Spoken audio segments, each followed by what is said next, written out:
Tek tek. Tek. Buradayım bırak. Aynen. Sizden yan yana aynen. Dördünü de yan yana kapak alıyor. Ama çok şey. Hep beraber iniyoruz. Açtı bir şey.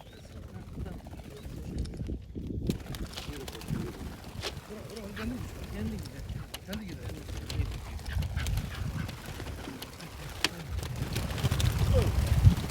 Bırak şöyle. Daha iyi. Şöyle. Yo.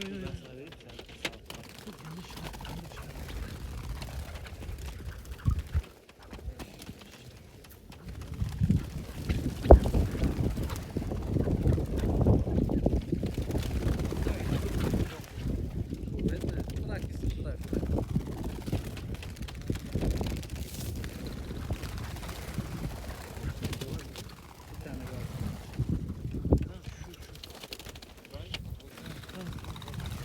Tamam.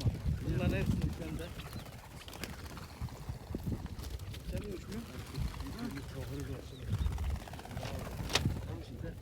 Bir tane kaldı. Onu da çıkar. Bunu atlar gitmiyor mu?